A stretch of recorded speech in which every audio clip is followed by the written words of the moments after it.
if DEI is responsible for things like tragedies like plane crashes, then we probably better understand what DEI is all about.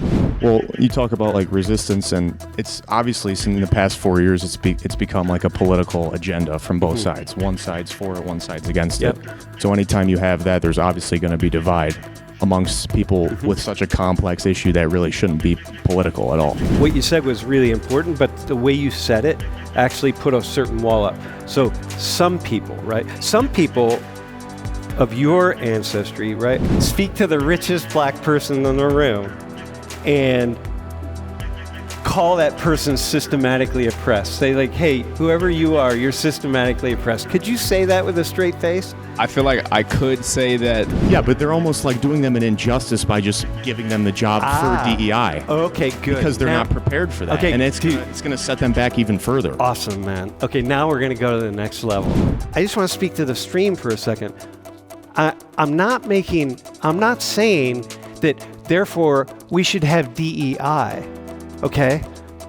I've already said very clearly,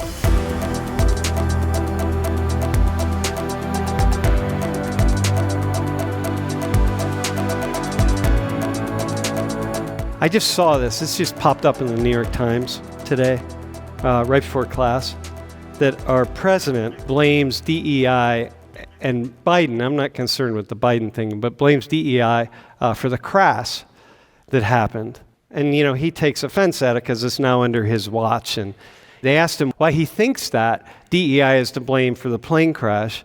And he says, well, it's common sense. The reason I want to put this up here is that we have really become exceptionally divided as a nation when we're blaming things like plane crashes on DEI.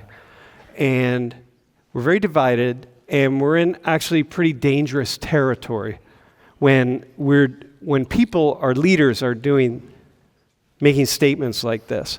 But most importantly, it means that if DEI is responsible for things like tragedies like plane crashes, then we probably better understand what DEI is all about. So diversity, equity, inclusion, belonging. All right, next slide.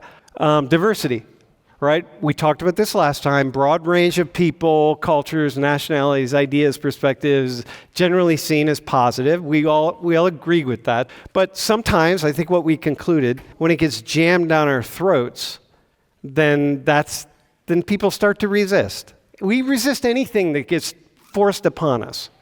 And so people have the sense that DEI, like many different things, are forced upon us. And so people naturally resist that. And that's understandable. And it's probably a good thing, because especially in this culture where we really value freedom, individual freedom to think and do certain things, and we don't like things thrust upon us.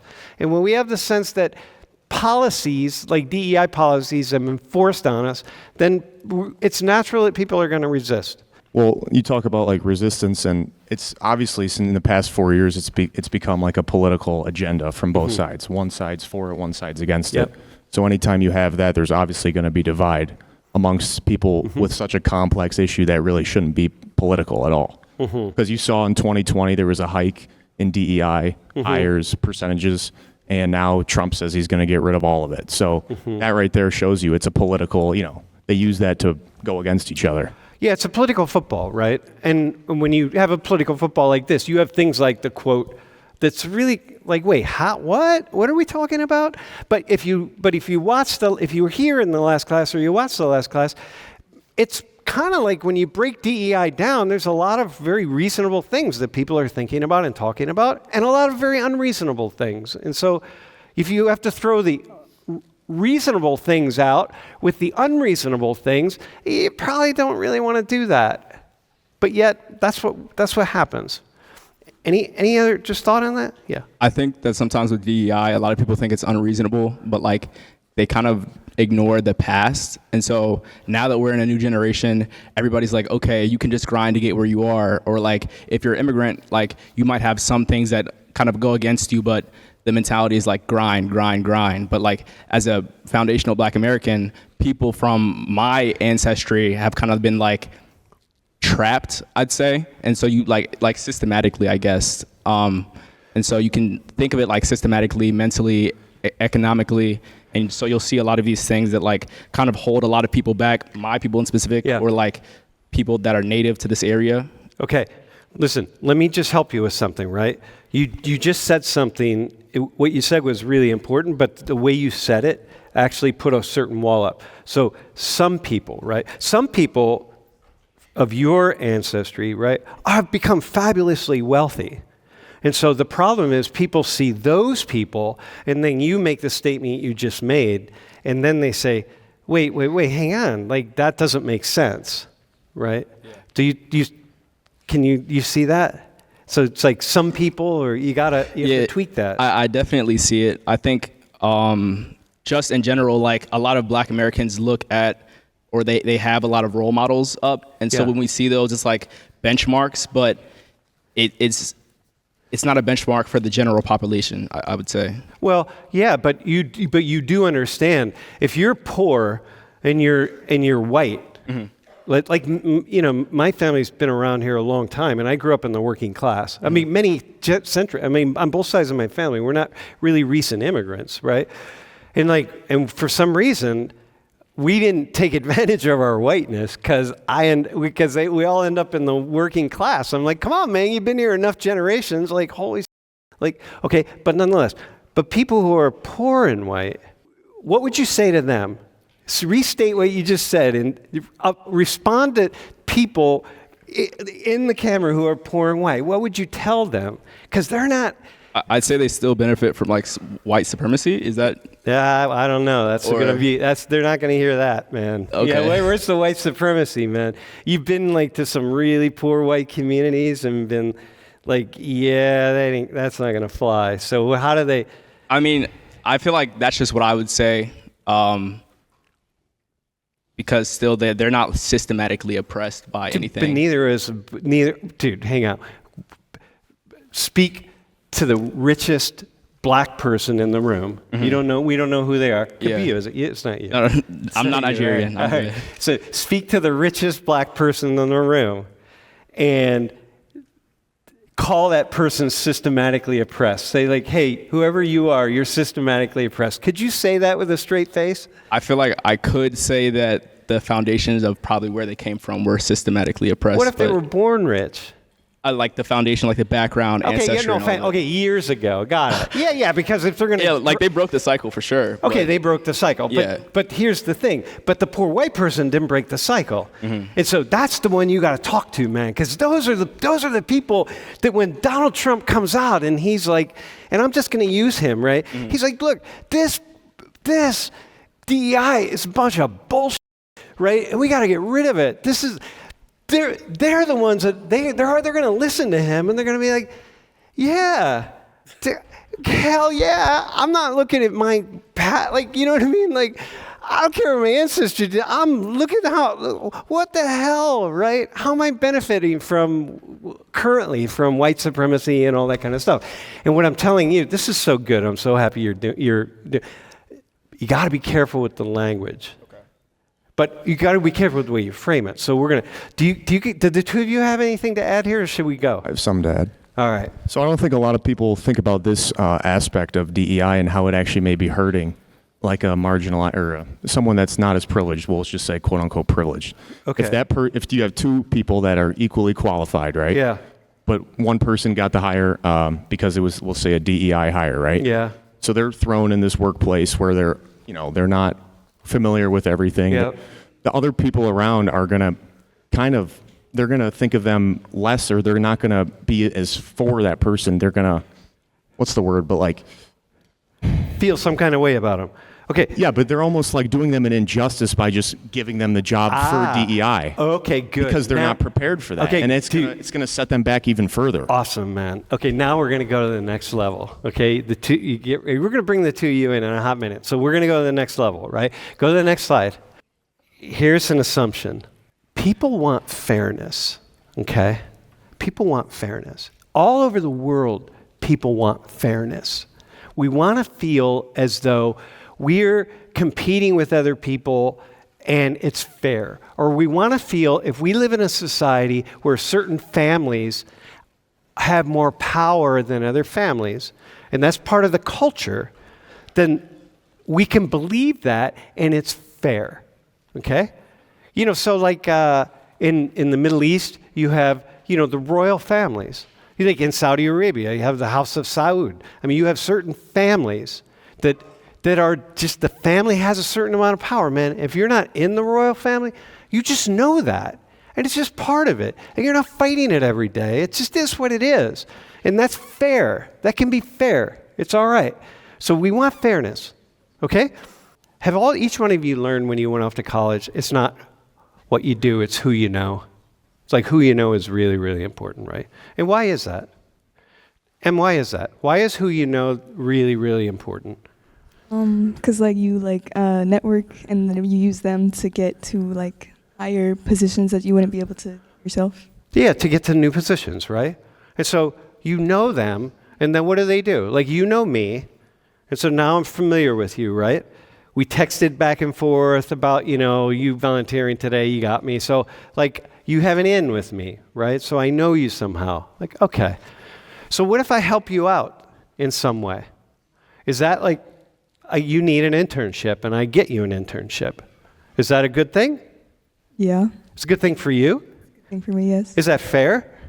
Well, I think because, I took the extra level to volunteer, I think that it would be fair. Fair. Oh, and then that's enough to know that you're the smartest person for that internship? No. The most qualified?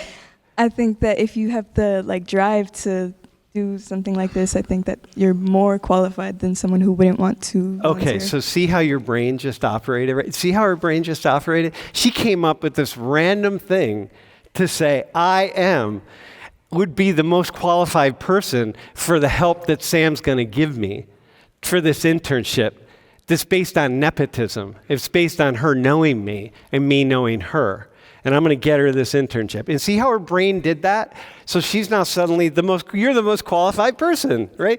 You're not the most qualified person. For sure you're not. We have no idea if you're even qualified at all. But with nepotism, it doesn't matter.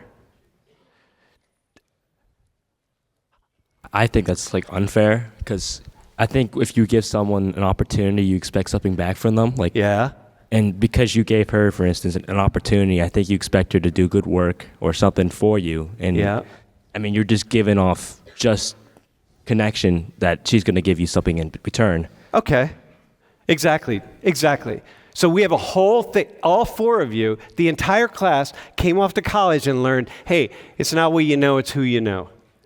Meaning that it's all about unfairness. So what you want to do is you want to meet people and you want to engage with them. You want to get them to like you somehow. You want to get them to believe that you're just moderately or at least at a basic level you're qualified for something. Most internships that any of you are going to get, you're going to be qualified. You just need to have a modicum, just a base level of, you got to wake up in the morning, you got to show up on time, you have to be able to tie your shoes and tuck your shirt in, and that's it. Comb your hair, do whatever you got to do.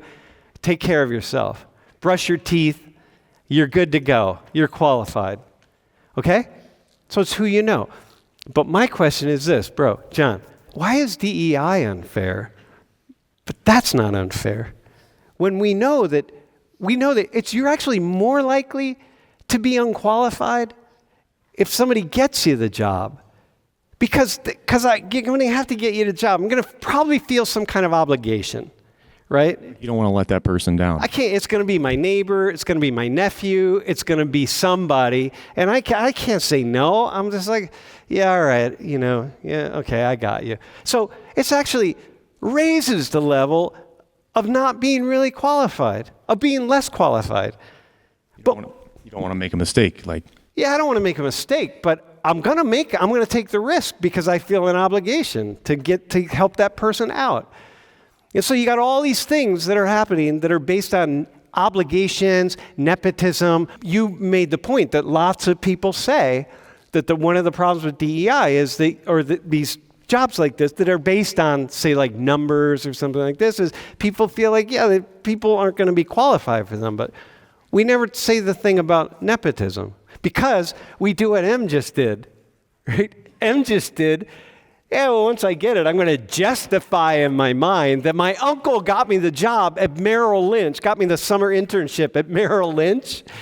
My uncle got me that. I never would have gotten it if my uncle didn't get it for me. But M just showed us, yeah, I must be qualified. I'm the best one. Like, maybe this is kind of what white people think. Dude, now we're going back to David here. David, maybe that's what white people have been doing for the past several centuries. You know what I mean? Like, this is the systematic stuff, right? This is where the stuff comes in. Does that make sense right there? Yeah, I agree. Does that sound better than the way you said it? Did I make a much more? I think I made a more convincing case.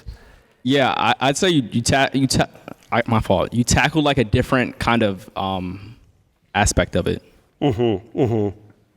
Yeah, different aspect of it. And I actually you got to get through some of the, poor white people. You're like, dude, if you're less likely to have an uncle who's going to get you the job at Merrill Lynch. The people in this classroom, if they have parents who are working in the corporate world, they're much more likely to get internships, nepotistic, internships based on nepotism in the corporate world. And those of you who are not in that, who don't have parents in the corporate world, you can apply like everybody else, but when you apply, you're going to be applying against, like, you can apply for the internship. Or let's say that Liam applies for it, but you and I, David, I already kind of like hooked you up. Liam applies for it, and he thinks, well, he tells his parents, I applied for this internship. I think I stand a pretty good chance. He doesn't know that David and I went to the supervisor. I'm like, hey, I got this student of mine, David. This dude's good, man. And the supervisor knows me and likes me, and like, yeah, okay, I got that.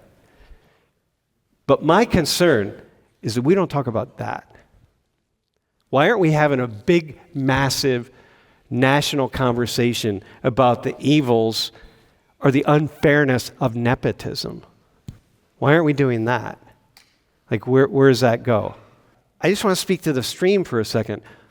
I'm not saying that, therefore, we should have DEI, okay? I've already said very clearly, so much of DEI is unfair and it's problematic and it's wrong, especially when we try to do it as a sweeping policy for everybody, right? And so, but I'm also saying there are some things in operation that we don't necessarily think about. And I'm trying to point some of those out. Like, it's really important that we point them out because, the world it's not 100% fair. So that's the nature. It's never going to be fair. Dude, Liam, world's never going to be fair, okay? People are always going to get hurt in some way, shape, or form. We can't try to fix it. If we try to fix it, we screw it up even more most of the time. We don't want to do that. But we also want to kind of acknowledge the places where it's not fair. Does that you work in some soup kitchens and homeless shelters and stuff? Yeah, so I'm from Pittsburgh, specifically Upper St. Clair. I felt that working at soup kitchens and charities like that, you really saw pretty much of all shapes and sizes, people that were black, white, Latino, immigrants, people that were here 22nd generations in the United States.